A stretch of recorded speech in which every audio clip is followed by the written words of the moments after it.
Hello, salut, buongiorno, and welcome to another episode of the Traveler's Haven podcast series, where we look at all things true travel professionals need and need to hear. I'll be your host, Sam. Today, we have a realtor from the Niagara region who is dedicated to swiftly and securely helping homeowners in all their needs. I introduce Beverley North of Advantage Real Estate. Hi, thanks very much for having me, Sam. It's good to have you on, Beverly. I have a couple questions for you. We'll run through. We have some stuff on homeowning, we have some stuff on being a landlord, and we have some stuff on travel nurses. So we'll run through them and see how it goes. Sounds wonderful. So, could you share with my viewers who you are, what you do, and a little bit of how you do it? Sure. Well, as you alluded to, my name is Beverly North. So I am with Coldwell Banker Advantage out of Welland, Ontario, which is part of the Niagara region. So as you alluded to, I am a realtor. So what I do is definitely match people and properties in ways that make sense for their lives. So I work from everyone from first-time home buyers to seasoned investors. And I also help renters find great homes and landlords find wonderful, reliable tenants. But outside of real estate, I am a mother to two amazing humans and four fantastic furry friends. So life at my house is always full of love and a little bit of chaos. Um, and as far as where do I work out of the Niagara region, which is in Ontario. So the Niagara region is in between two Great Lakes. And we have a lot of sandy beaches, we have vineyards and tons of green space. And of course, we're right next door to the big neighbor, which is the USA. And we're also in close proximity to the GTA. So we're commutable to areas such as Hamilton, Burlington, and also within about an hour and a half to the GTA areas. Okay, yeah. I've been to that area once before on a little trip, and I have to say I thought it was very nice. So Well, you're welcome to come back anytime. I just might. So, as a landlord and a realtor, you most likely know the trends of the area and how they go for homeowners. And I was wondering if you could talk a little bit of how it looks like they're going, if it's a good time for homeowners, if it's a bad time for homeowners. So a bad time in terms of buying, right? And Hmm. that's what you're talking about.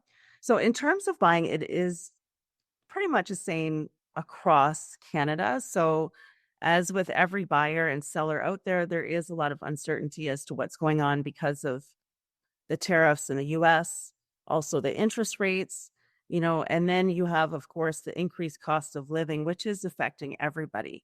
So all of those factors are impacting both purchasing as well as the resale and new sales of any homes that are happening across Canada. So, but with that being said, I will say that Niagara is still positioned as a really alternative to large city centers because of our proximity to all the different areas that I've alluded to.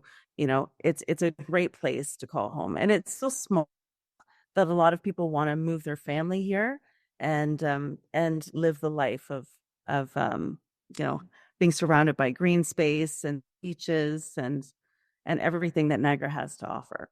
Hmm. Yep, and the falls too. Can't forget the falls. The falls as well and Niagara on the Lake. So we do have a lot of great spots and a lot of spots that are not necessarily on the map, but they're like hidden little gems that are specific to Niagara. Yeah, I would say so. But for those homeowners that are feeling priced out, what advice would you give them to maybe look forward to in the future? If not, maybe some advice for trends, maybe just some advice on how to keep positive on the whole situation. Sure. Well, definitely home buyers. I do feel that especially first time home buyers, it's been a real difficult transition for all of these people to try to get into the housing market. Right now is still a good time for those first timers to get in. And the reason I say that is because the interest rates have kind of cooled the housing market and all of these economic uncertainties. So with that being said, houses here have gone down significantly since the pandemic. What's also interesting is that there is a lot of families that are now pairing up with, let's say, you have older parents with their young adult children that are moving in together, maybe grandparents. So there's a lot of multi generational living happening.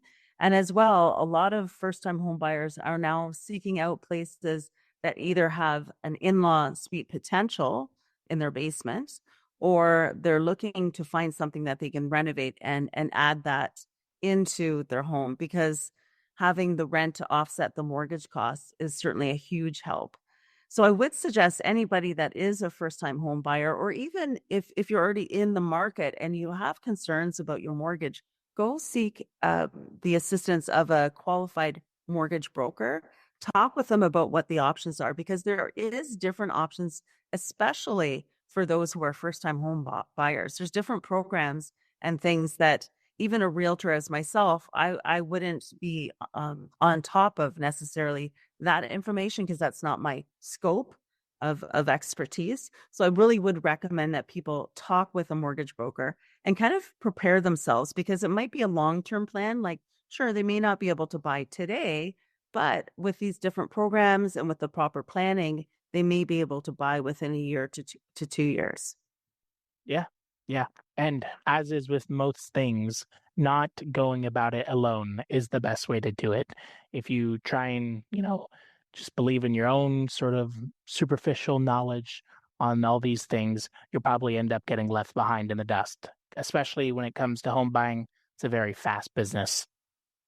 It is a fast business, and there's definitely programs out there to help first-time home buyers, and even different nuances that you can build into an existing mortgage or new mortgage that a person who's already in the real estate arena can make use of. Like, some people don't know that if they already have a mortgage on their existing house and they want to transition to another, they may be able to port that mortgage without penalty, which is basically moving the mortgage from house A over to house B that they're moving to. But you don't know unless you ask the right questions of the right professionals. Yeah, absolutely. And on a similar topic, as someone who is in the Niagara region, what areas would you say someone who is travel bound for that location should go visit? Maybe sort of like a restaurant, maybe if there's a nicer area. I know obviously the falls, that's the one place I've been, but uh maybe some place that strikes your mind. Sure. Well, there is tons of places to see throughout the Niagara region. Oftentimes, Fort Erie is an overlooked area, and Crystal Beach, it has wonderful restaurants. Um, Particularly, I would say if you want to visit Niagara Lake, I would go to the Old Angels Inn. It's actually the oldest. Um, I think it's the oldest inn in Ontario, and I think it was built in 1789. So there's tons of history there. We also have the wonderful Fort George and different historical forts around Niagara. If you're looking for the best donuts around, I would suggest Beechwood Donuts in St. Catharines. They're vegan, but they are just beyond imagination. Many people drive to come here for the donuts. If you're looking for, let's say, coffee, I would go to the Black Sheep Lounge in Welland. It's got great coffee. And last but not least, if you're coming to Niagara, you should be visiting a winery or two. There's Trius and Peller Estates Winery. There's definitely tons of things to see and do about Niagara. Yeah. Yeah, absolutely. The winery, especially those vineyards, those cannot be missed out on for sure. They can't be missed out.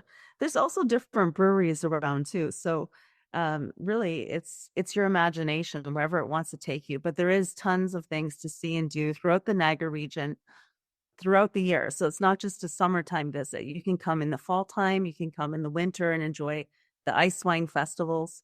So just come, see what Niagara has to offer. Absolutely. So, like I said earlier, we were going to talk about travel nurses and travel nurse houses. is an especially prominent business that helps connect travel nurses with landlords to find accommodations for the travel nurse while also trying to find safe and what's the word I'm looking for? Confident housing for the landlord, someone who isn't going to flake out, bail, better than Airbnb in those ways. And I was wondering if this is something that you can maybe get behind, or if this doesn't exactly seem like something landlords should go for. I just wanted to know your take on it.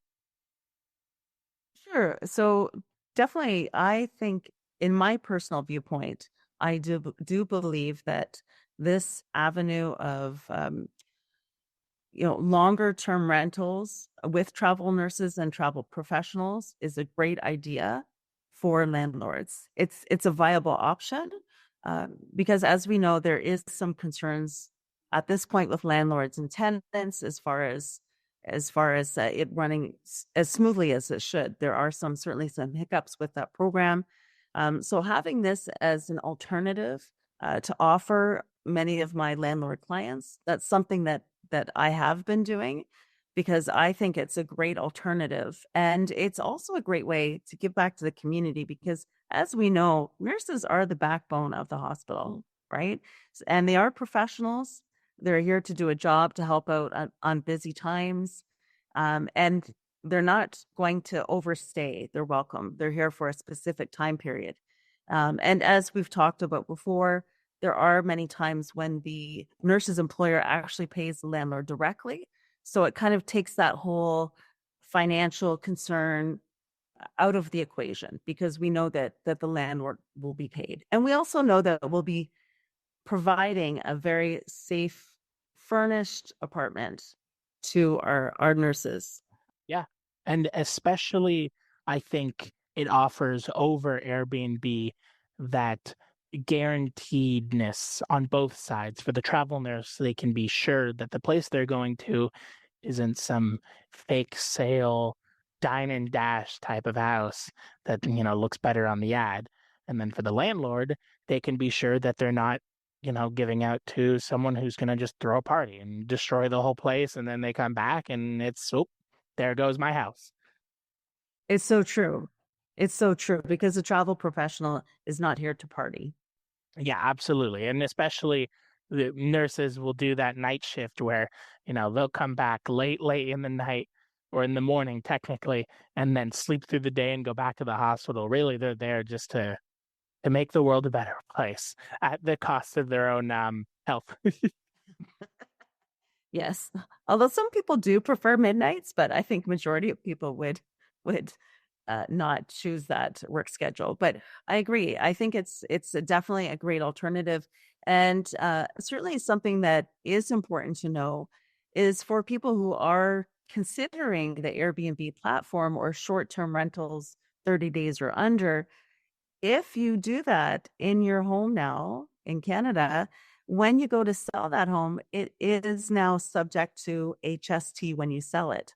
That is a huge, huge obstacle, right? So if people use travel nurse professionals or travel professionals as an alternative and they're renting it out 31 days or more, now they don't have to worry about that HST component because they're still within the residential tenancy agreement. Whereas if they do it on the short term, let's say with a platform such as Airbnb to rent out the property, it's now subject to commercial licensing or commercial arena, and they will be charged HST upon sale of their home. So that is a huge factor for me. And certainly as a realtor, I do educate all of my landlords on that.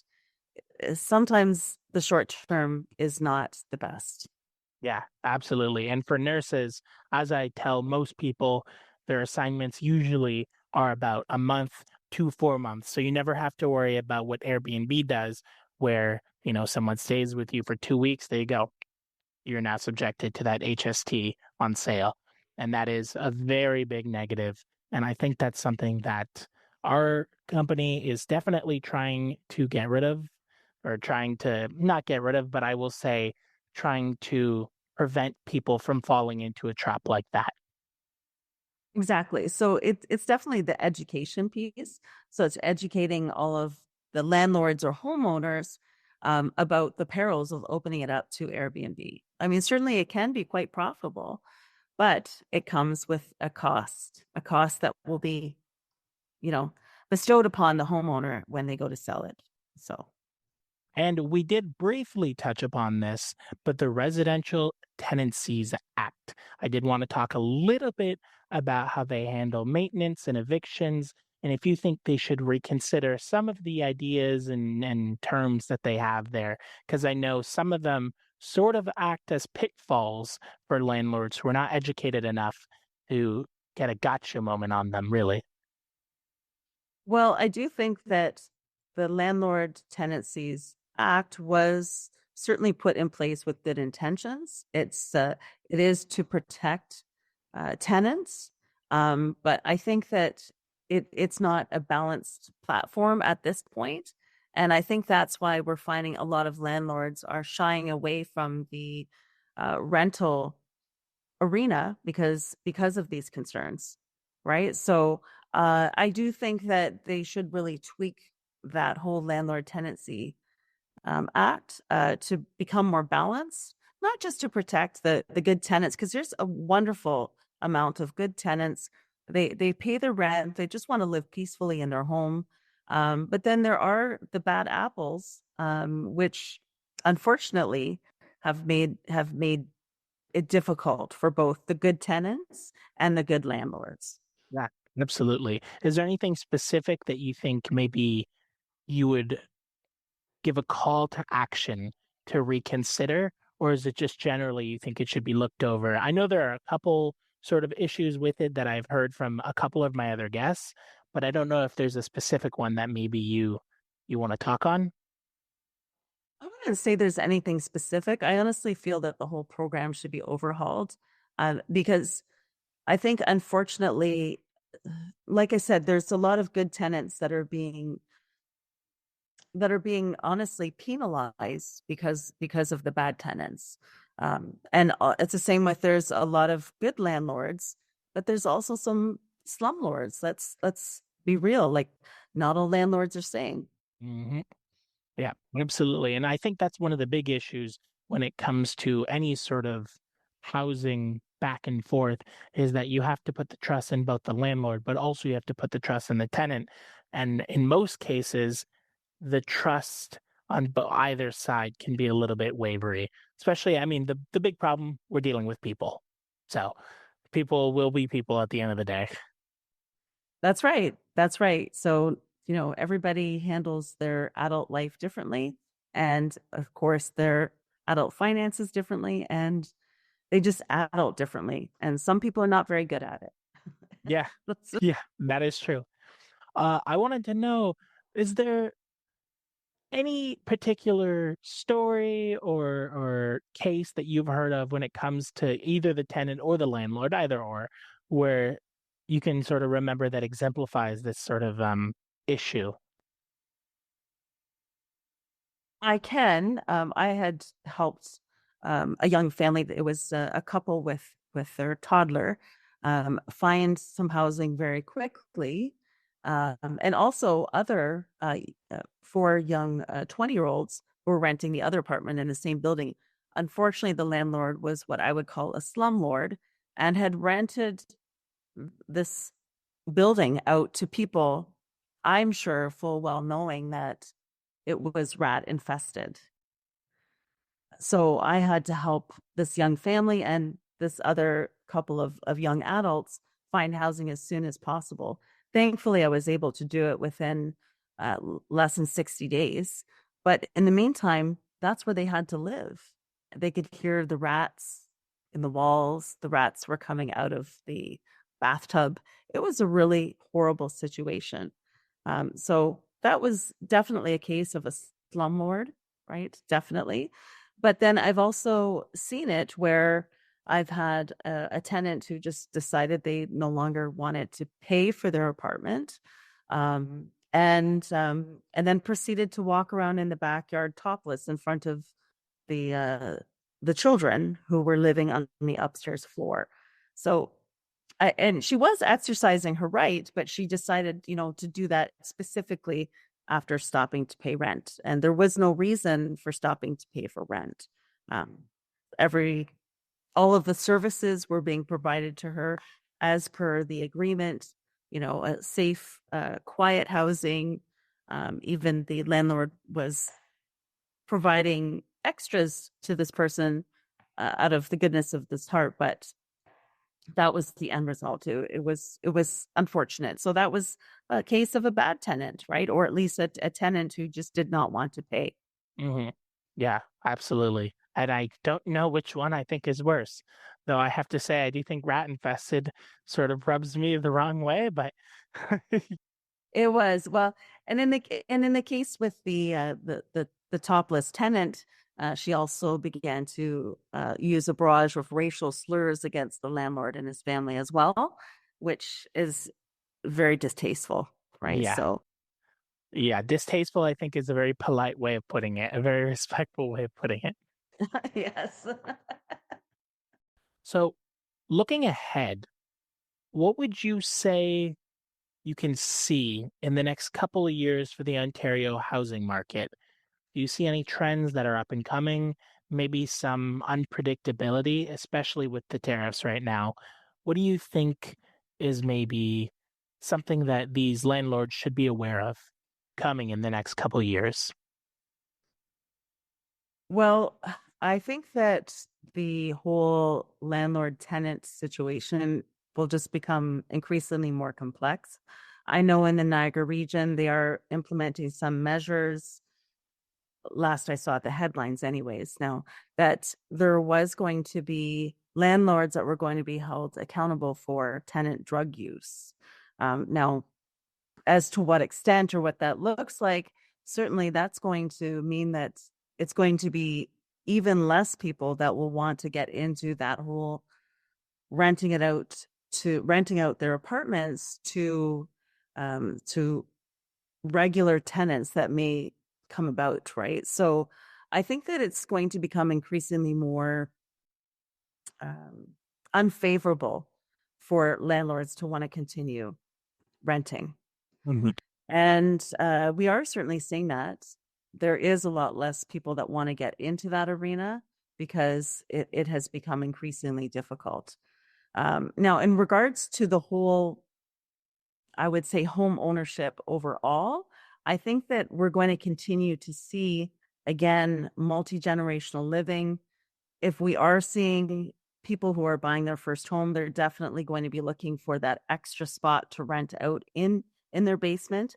And they still, even knowing that they may have to uh, partake in paying GST, they may go down that route of doing the Airbnb. But certainly, if they're my first time home buyer, I will be educating them as to the fact that they'll be paying HST and try to encourage them to either go with long term tenants or to do some type of a travel professional that we've been talking about that your company provides. Yeah, exactly. Just something that is more um, guaranteed, less of a headache involved. Mm-hmm. Yes, yes. And then I think that's overall. I'm going to say that we will see some growth overall for all housing. So the housing prices will start to increase again. I certainly don't think it will be what we had seen previously with the pandemic because the housing prices went up astronomically. And I also think that it will be a continued trend that we're going to see that buyers and sellers will have more time to make these big decisions because I truly believe during the pandemic, it really did not work out favorably for most people because they had to make decisions so quickly. Perhaps maybe I guess you would say for the sellers, certainly it was more favorable, but the pressure on the buyers was certainly unrealistic. So right now, in this market, and this is across Canada, it is more of a buyer's market. Of course, there will be some other small pockets that might be anomalies, but for the most part, it's a buyer's market. So what we are seeing is that there's a lot more houses on the market and there's a lot less buyers. So the buyers that are there can certainly be a lot more demanding. And That means that the sellers have to negotiate more. So they may have to lower the price. They may have to change their closing dates to be more suitable to what the buyer needs. And certainly they may have to make other concessions in order to make that sale. And it also means that the houses that are selling, just to let you know, they're probably the ones that have that are most likely to have all the renovations done, and they're the ones that are most competitively priced to bring those buyers to them, because buyers they've got so many choices now. They don't need to choose a house that needs tons of renovations. Yeah, that is so true. That is very true. And I think that's a good place to end off here, to end the episode on a nice piece of advice for people to listen out to and keep in the back of their mind as things move forward. And thank you, Beverly, for coming on. You've been a great guest. You're welcome. And if there's any place you want to send my listeners to that they can find you, either maybe like for real estate, or if they just want to keep up to date on some of your own personal things. Yeah. Sure. Well, definitely people can find me on Instagram. They can also find me on Facebook, and I will be making a YouTube channel shortly. So you can also find me there, on LinkedIn, or you can just connect with me directly on WhatsApp, through my phone number. And I'd love to speak to anybody who has any questions about the real estate market here in Niagara, and help them find the house that suits their needs. And all of that stuff, as per the usual, will be in the description. So if you do need any help in the Niagara region, you know who to reach out to. Exactly. Thank you so much for having me on, Sam. Yeah, no problem. You've been great, Beverly. And I've been Sam. This has been Traveler's Haven, and I wish you safe travels.